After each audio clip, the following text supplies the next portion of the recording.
الرحيم. الحمد لله رب العالمين، والصلاة والسلام على سيد الأنبياء والمرسلين وخاتم النبيين سيدنا محمد وآله وصحبه أجمعين، ومن تبعهم بإحسان ودعا بدعوتهم إلى يوم الدين. أما بعد، قال الله سبحانه وتعالى في القرآن المجيد والفرقان الحميد: أعوذ بالله من الشيطان الرجيم، بسم الله الرحمن الرحيم، وأحسنوا إن الله يحب المحسنين.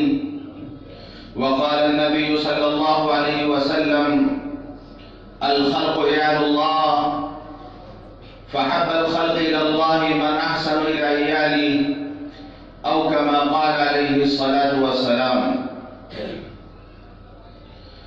محترم بزرگوں، دوستوں اور دینی بھائیوں،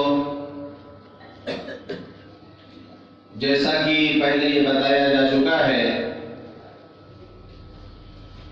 کہ محبت 4 چیزوں کی وجہ سے ہوتی ہے: قرابت یعنی رشتہ داری کی وجہ سے،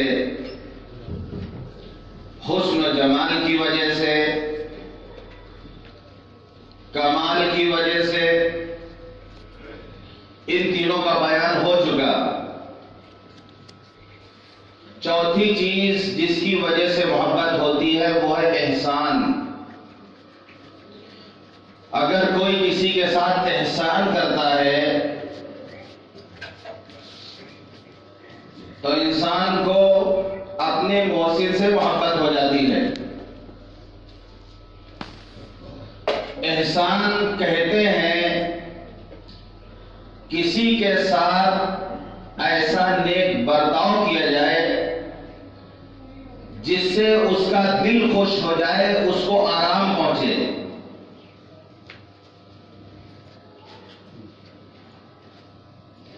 اللہ سے بڑا محسن کون ہوگا؟ زمین سے لے کے آسمان تک، عرش سے لے کر فرش تک جو کچھ بھی نظر آ رہا ہے یہ سب اس کے احسان کی جلوہ نمائی ہے. کہ اگر ہم اللہ کے احسانات کو شمار کرنا چاہیں، گننا چاہیں تو ہم گن نہیں سکتے، شمار نہیں کر سکتے.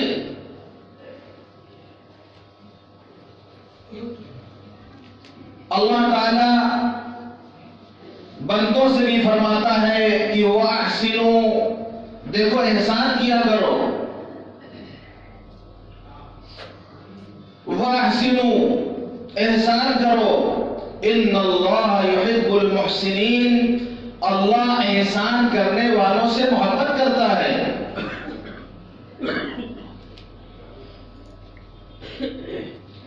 حدیث پاک میں آتا ہے، آپ نے فرمایا الخلق عیال اللہ، مخلوق اللہ کا کنبہ ہے، مخلوق اللہ کی اہل و عیال ہے. جس طریقے سے آدمی اپنے گھر والوں کی فکر کرتا ہے، ان کی روزی روٹی کی فکر کرتا ہے، اگر کوئی اس کے گھر والوں کے ساتھ اچھا سلوک کرے، اچھا برتاؤ کرے تو اس سے سامنے والے محبت کرتا ہے. تو فرمایا الخلق یعل اللہ، جتنی مخلوقات اللہ نے پیدا فرمائی ہیں، مخلوق یہ اللہ کا کنبہ ہے، یہ اللہ کے اہل و عیال ہیں. فحب الخلق الی اللہ، مخلوق میں اللہ کی نظر میں سب سے محبوب وہ ہے. من احسن الی عیالی، جو اللہ کی مخلوق کے ساتھ احسان کا برتاؤ کرے. جو اللہ کی مخلوق کے ساتھ احسان کا برتاؤ کرے وہ اللہ کی نظر میں سب سے زیادہ محبوب ہے. اسی لیے پیاسے کتے کو جس نے پانی پلایا اللہ نے اس کو جنت میں داخل فرمایا، بلی کو باندھ دیا، بھوکا پیاسا رکھا اللہ نے اس کو جہنم میں داخل فرمائے گا۔ اللہ چاہتے ہیں کہ بندوں کے اندر یہ احسان کی صفت پیدا ہو، احسان کرنا سیکھیں، ہر مخلوق کے ساتھ احسان کا برتاؤ کریں، اور پھر تمام مخلوقات میں جو سب سے اشرف، سب سے افضل، جو اشرف المخلوقات کی حضرت انسان ہے، ان کے ساتھ کتنا احسان کا برتاؤ ہونا چاہیے۔ ہم یہ کوشش کریں کہ ہم ایسا کام کریں جس سے سامنے والا خوش ہو، اس کا دل خوش ہو جائے، اس کو آرام پہنچانے کی ہم کوشش کریں۔ آپ نے فرمایا من قضى لأمتي حاجة فقد سرني ومن سرني فقد سر الله ومن سر الله أدخله الله الجنة۔ من قضى لأحد من أمتي حاجة، جو میرے کسی ایک امتی کی حاجت اور ضرورت کو پوری کر دے گا، اس کے ساتھ احسان کر دے گا، فقد سرني، اس نے مجھے خوش کیا۔ جس نے میرے کسی امتی کو خوش کرنے کے لیے اس کی حاجت پوری کر دی، اس نے مجھے خوش کیا۔ ومن سرني فقد سر الله، جس نے مجھے خوش کیا اس نے اللہ کو خوش کیا۔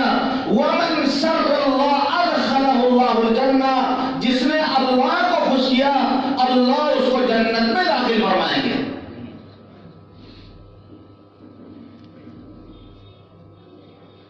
تو ہم اپنے اندر یہ احسان کی صفت پیدا کریں۔ آپ نے فرمایا لا يحقرن من المعروف شيئا، تم میں سے کوئی احسان کی کسی صورت کو، احسان کے کسی کام کو حقیر نہ سمجھے، چھوٹا نہ سمجھے۔ اگر کوئی چیز اس کے پاس ایسی نہیں ہے جس سے وہ احسان کرے، تو آپ نے فرمایا اپنے بھائی سے خندہ پیشانی کے ساتھ ملاقات کر لو، اپنے بھائی سے مسکرا کے ملاقات کر لو، یہ بھی احسان ہے۔ وَإِذَا اشْتَرَيْتَ لَحْمًا أَوْ طَبَخْتَ قِدْرًا، اگر گوشت خریدو یا ہانڈی چڑھاؤ تو اس میں شوربہ بڑھا دو اور اس کو اپنے پڑوس والوں میں ہدیہ بھیج دو، یہ بھی احسان ہے۔ اپنے ڈول کا پانی، اپنی بالٹی کا پانی اپنے بھائی کے بالٹی میں ڈال دو، اس کی ضرورت پوری کر دو، یہ بھی احسان ہے۔ لا يحقرن احدكم شيئا من المعروف، نیکی کی احسان کی کسی صورت کو حقیر مت سمجھو۔ اور احسان کرنے کے بعد احسان نہیں جتانا چاہیے، یہ بہت اہم بات ہے۔ اللہ فرماتا ہے یا ایھا الذین آمنوا لا تبطلوا صدقاتکم بالمن والأذى، اے ایمان والو اپنے صدقات کو برباد مت کرو احسان جتا کے اور تکلیف پہنچا کے۔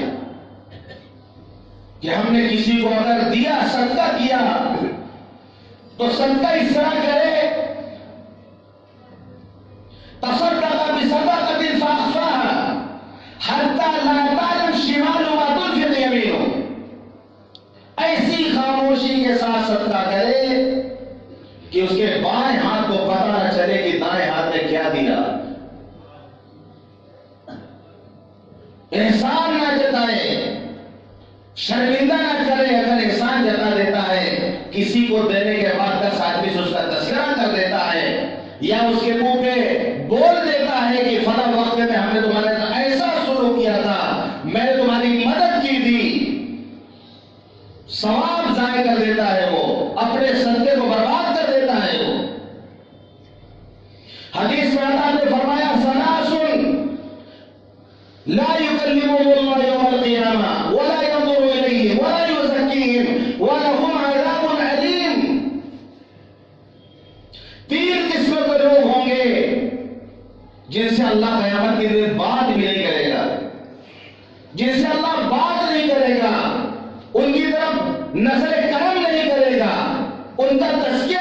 کرے گا؟ قیل من یا رسول اللہ، کون اللہ کا رسول، وہ تین کون ہے؟ آپ نے فرمایا المسبل، پائجامہ ٹکنے سے زیادہ نیچے لٹکانے والا، والمنان، والمنان احسان کر کے احسان جتانے والا، احسان کرنے کے بعد احسان جتانے والا، اتنا بڑا جرم ہے یہ کہ اللہ کل قیامت کے دن اس سے بات نہیں کریں گے، اس کی طرف نظر رحمت نہیں کریں گے، اس کا تزکیہ نہیں کریں گے، وَلَهُمْ عَذَابٌ عَلِيمٌ، اور اس کے لیے دردناک عذاب ہے۔ اتنی خطرناک چیز ہے احسان کر کے احسان جتانا کہ جیسے کوئی کسی کے ساتھ اچھا سلوک کرے احسان جتا دے، ایسا جیسا کوئی قید کر کے اس کو دوبارہ کھا لے، کوئی تھوک کر کے اس کو دوبارہ چاٹ لے۔ وَالْمُنْفِقْ سِلْعَتَهُ بِحَلَفٍ كَاذِبٍ، جھوٹی قسم کھا کے اپنے سامان بیچنے والا۔ تیسرا وہ ہے جو جھوٹی قسم کھا کے تجارت کرتا ہے، کاروبار کرتا ہے، اپنا سامان بیچتا ہے، جھوٹی قسم کھا کے اپنا سامان بیچنے والا۔ تو ایک طرف ہمیں یہ تعلیم دی گئی ہے کہ احسان کرنے کے بعد احسان مت جتلاؤ، دوسری طرف یہ بھی تعلیم دی گئی ہے کہ اگر کوئی ہمارے ساتھ احسان کرے ہم اس کا احسان نہ بھولیں، ہم احسان فراموش نہ بنیں۔ آج کا انسان وہ انسان ہے جو ایسا احسان فراموش بن چکا ہے، جو اس کے ساتھ احسان کرتا ہے وہ اس کے ساتھ غداری کرتا ہے، جو موقع پر اس کا کام آتا ہے وہ موقع آنے پر اس کو ٹانگ لگا کے اس کو گرانے کی کوشش کرتا ہے۔ یہ عام ماحول بنتا جا رہا، احسان فراموش انسان بنتا جا رہا۔ اللہ قرآن میں گھوڑوں کی قسم کھاتا ہے، بسم اللہ الرحمن الرحیم، والعادیات ضبحا فالموریات قدحا فالمغیرات صبحا فأثرن به نقعا فوسطن به جمعا۔ اللہ گھوڑوں کی صفات بیان کرتا ہے اور گھوڑوں کی قسم کھا کے کہتا ہے اللہ یہ گھوڑا جسے انسان نے پیدا نہیں کیا، یہ گھوڑا انسان کے اشارے پر دوڑتا ہے، یہ گھوڑا انسان کے اشارے پر جنگ کے میدان میں چلا جاتا ہے، جسے انسان صرف چارہ ڈالتا ہے، جس کے سامنے گھاس لا کے ڈالتا ہے، یہ گھوڑا اس دانے کو کھا کر، اس گھاس کو کھا کر، اس چارے کو کھا کر اپنے مالک کا کتنا وفادار ہوتا ہے کہ اس کے اشارے پر جان کی بازی لگا دیتا ہے، جبکہ یہ گھاس، یہ دانا، یہ چارہ انسان نے پیدا نہیں کیا، اس کا پیدا کرنے والا بھی اللہ ہے۔ صرف وہ ذریعہ بنتا ہے کہ اس کو لے جا کے اس بے زبان جانور کے سامنے لے جا کے ڈال دیتا ہے، لیکن وہ اپنے مالک کا کتنا وفادار ہوتا ہے۔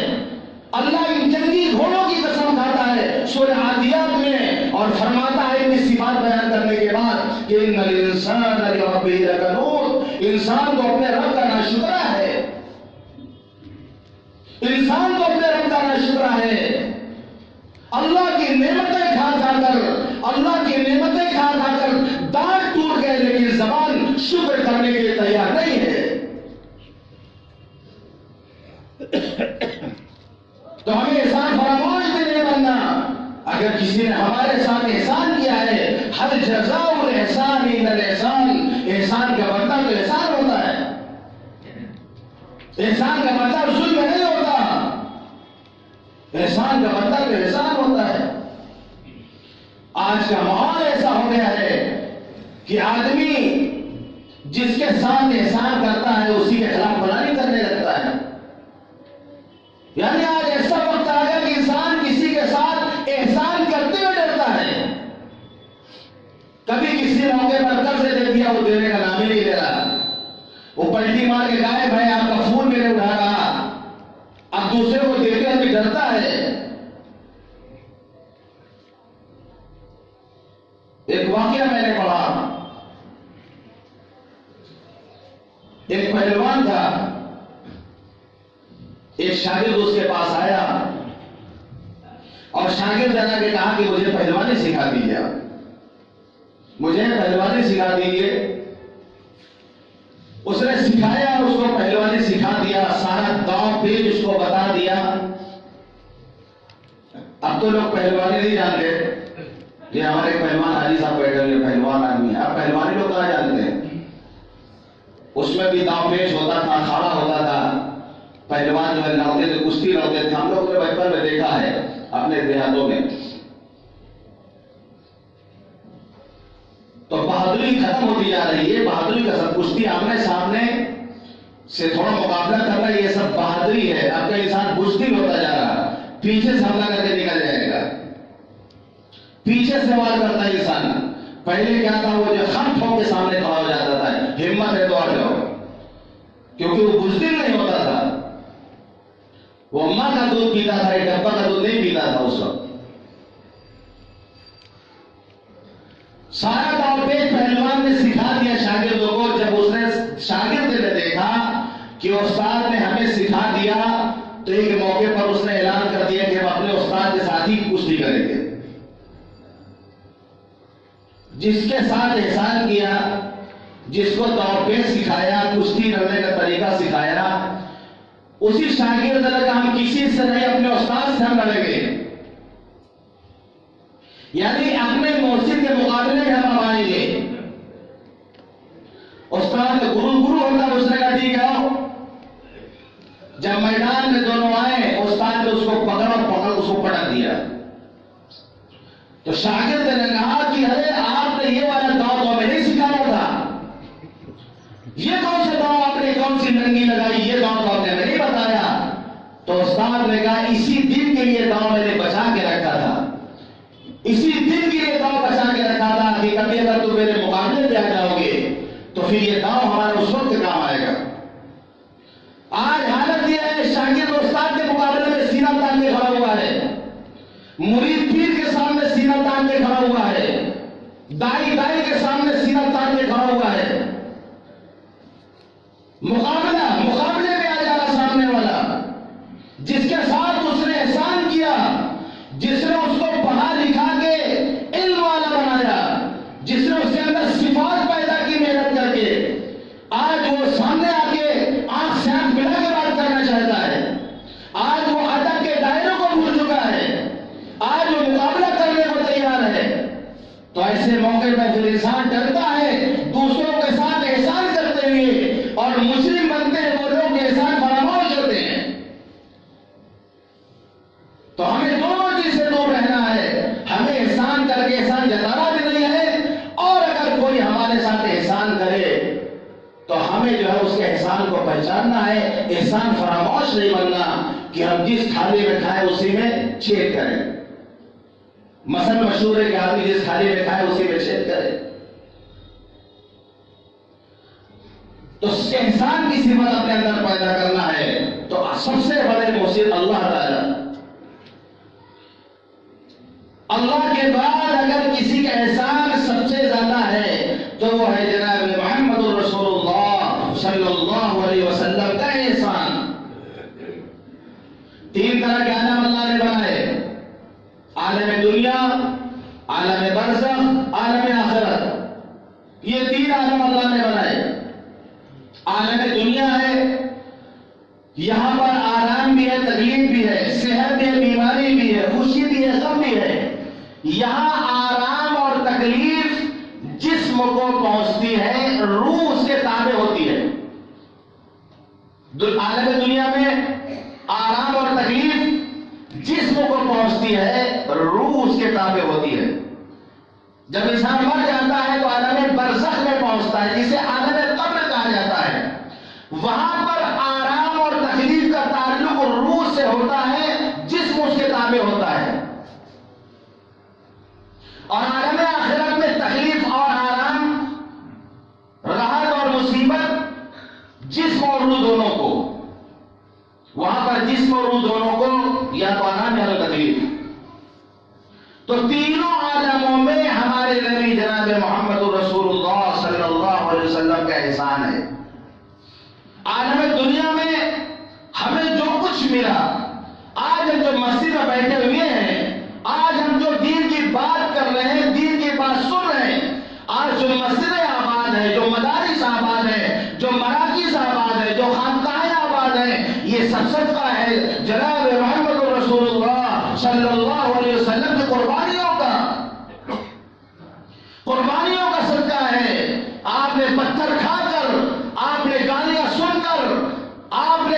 برداشت کر کے دعوت کے کام کو کیا اور اتنے عزم اور حوصلے کے ساتھ کیا کہ اگر لوگ میرے ایک ہاتھ میں چاند لا کے رکھ دیں، ایک ہاتھ میں سورج لا کے رکھ دیں، تب بھی میں اس کام کو چھوڑنے والا نہیں ہوں۔ یا تو اللہ دین کو دنیا میں غالب کرے گا یا اس راستے میں میں کام آ جاؤں گا۔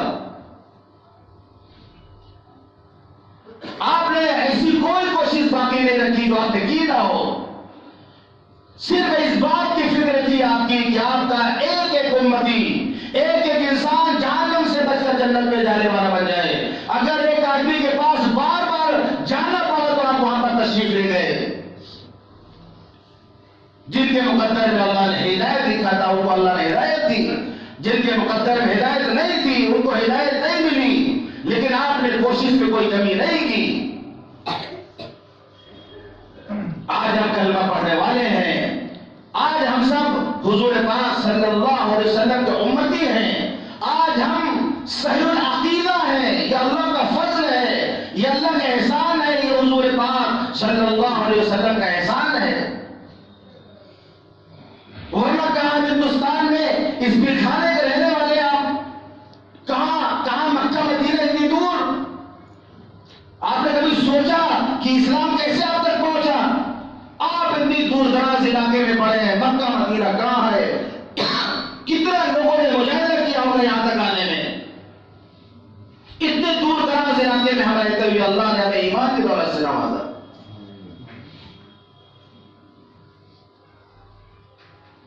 جب انسان مرتا ہے، جب دوسری دنیا میں جاتا ہے تو سمجھ لیجیے جیسے آدمی دوسرے ملک میں جاتا ہے۔ اگر آپ ابھی کسی ملک میں جانا چاہیں تو پاسپورٹ کی ضرورت پڑے گی، ویزا کی ضرورت پڑے گی آپ کو۔ بغیر پاسپورٹ کے، بغیر ویزے کے آپ کا داخلہ نہیں ہوگا۔ آپ کا جو ہے ہندوستان کا پیسہ بھی وہاں نہیں چلے گا۔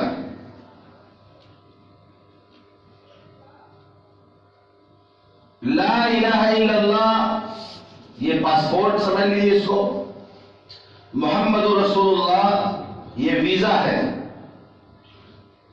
پاسپورٹ ویزا لگا، یہ جو ہم اچھے اعمال کرتے ہیں، نیک اعمال ہمارے یہ کرنسی ہے وہاں کی جو کام آئے گی۔ تو حضور پاک صلی اللہ علیہ وسلم کا کتنا احسان ہے کہ جب تک مسلمان کام پر صحیح ایمان نہ ہو، صحیح عقیدہ نہ ہو، یہ ویزا نہ لگ جائے، آدمی وہاں بھی کامیاب نہیں ہو سکتا۔ قبر میں سوال ہوگا، ما ربو کا، تمہارا رب کون ہے؟ ما دینوں کا، تمہارا دین کیا ہے؟ اور حضور پاک صلی اللہ علیہ وسلم کے بارے میں پوچھا جائے گا کہ یہ کون ہے؟ تو آپ کا احسان یہاں بھی ہے وہاں بھی ہے۔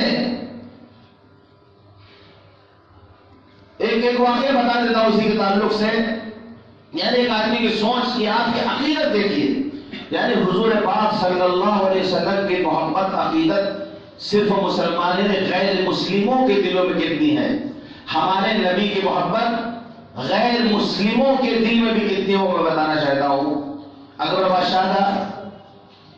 بادشاہ تھا، بہت نیک نہیں تھا وہ۔ ایک رات وہ سو رہا تھا اور چراغ بجھ گیا، اندھیرا ہو گیا کمرے میں۔ آنکھ اس کی کھلی تو اندھیرا پورا کمرہ، تو اس کو قبر یاد آ گئی۔ ہم مر کے جائیں گے تو قبر میں کیا ہوگا؟ قبر، اس کو اندھیرے میں قبر یاد آ گئی، گھبرایا ہو۔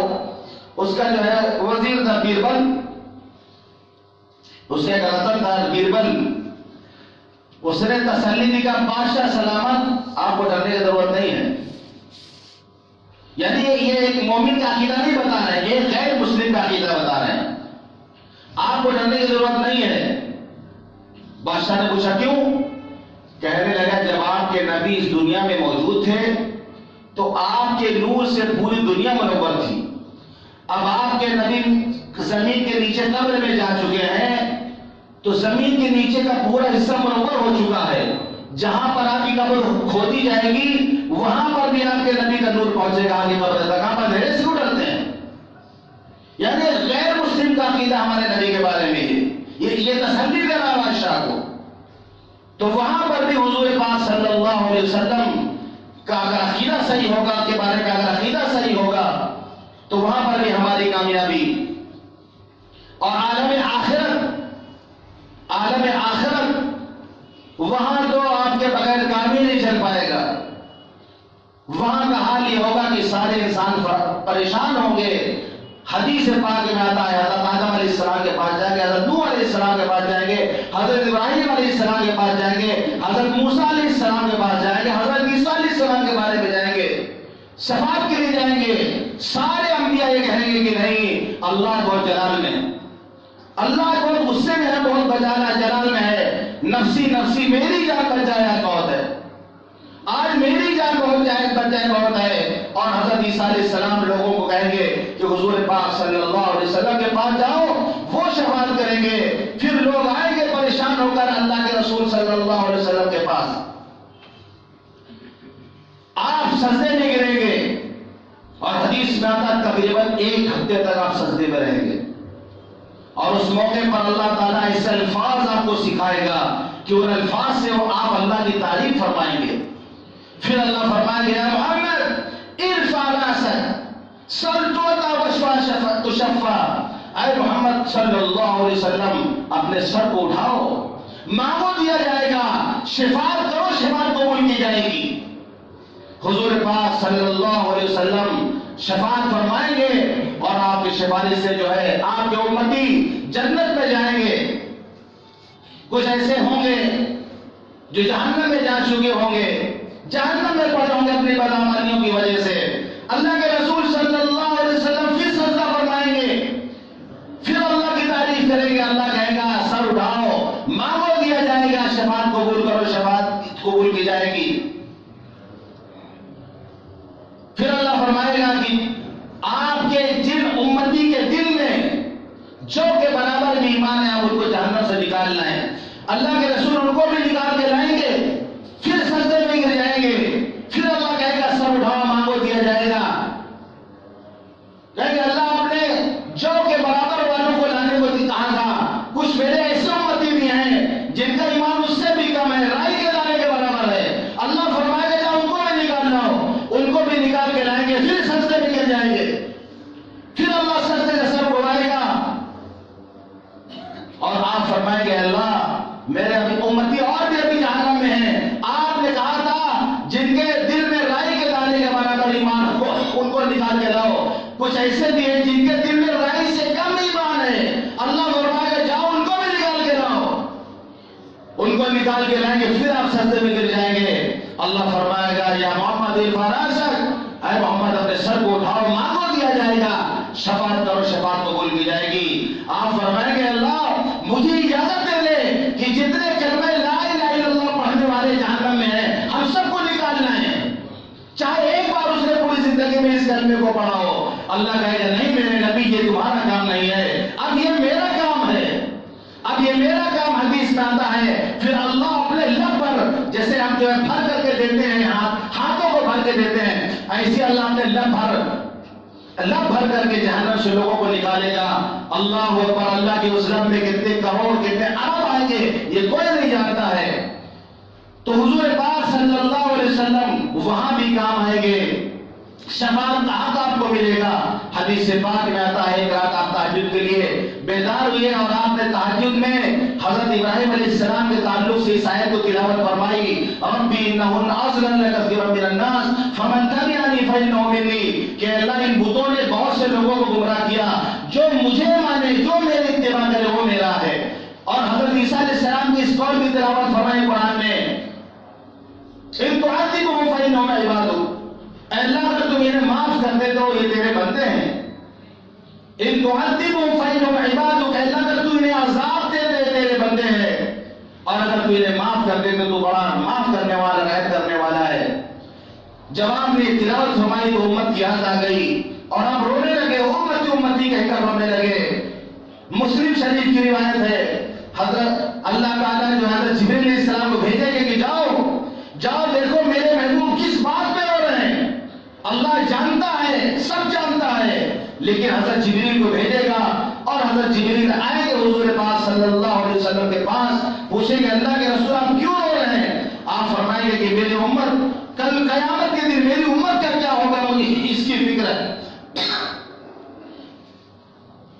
حضرت جبریل علیہ السلام سے عرض کریں گے کہ امت کا غم ہے، امت کی فکر ہے، امت کے بارے میں پریشان ہے، امت کے لیے رو رہے ہیں، تو اللہ فرمائیں گے جبریل جا کے میرے محبوب سے کہہ دو کہ ہم آپ کو آپ کی امت کے بارے میں راضی کر دیں گے۔ حضرت جبریل آئیں گے، بشارت دیں گے کہ اللہ تعالیٰ نے وعدہ کیا ہے کہ آپ کو آپ کی امت کے بارے میں ہم راضی کر دیں گے۔ تفسیر دیکھیں سورہ والضحیٰ میں وَلَسَوْفَ يُعْطِيكَ رَبُّكَ فَتَرْضَىٰ، اے نبی اللہ کو اتنا دے گا کہ آپ راضی ہو جائیں گے۔ آپ نے سن کے فرمایا جب ایسی بات ہے میں اس وقت تک راضی ہی نہیں ہوں گا جب تک میرا ایک ایک امتی جہنم سے نکل کر جنت میں داخل نہیں ہو جائے گا۔ جب میرا ہر امتی جنت میں پہنچ جائے گا اس وقت میں راضی ہوگا، اس سے پہلے میں راضی نہیں ہوگا۔ یہ احسان ہے حضور پاک صلی اللہ علیہ وسلم کا کہ دنیا میں بھی آپ کا احسان، آخرت میں بھی آپ کا احسان، تو ہم اس محسن سے محبت کریں۔ اگر احسان کی وجہ سے کوئی کسی سے محبت کرتا ہے تو ہم اپنے اس محسن انسانیت سے محبت کریں، محسن اعظم سے محبت کریں جن کے اتنے احسانات اس امت پر ہیں، جن کے احسانات اس امت پر ہیں، اس نبی سے ہم سچی اور پکی محبت کریں۔ اگر احسان کی وجہ سے کسی سے محبت ہوتی ہے تو سب سے زیادہ محبت حضور پاک صلی اللہ علیہ وسلم سے ہونی چاہیے۔ تو یہ چار چیزیں ہیں، یہ بات آج مکمل ہو گئی کہ یہ محبت ان چار چیزوں کی وجہ سے ہوتی ہے، اور ان چاروں چیزوں میں حضور پاک صلی اللہ علیہ وسلم سے بڑھ کر دنیا میں نہ کوئی پیدا ہوا نہ کوئی پیدا ہوگا۔ اللہ تعالی ہم سب کو کہنے اور سننے زیادہ عمل کرنے کو توفیق عطا فرمائے۔ وآخر دعوانا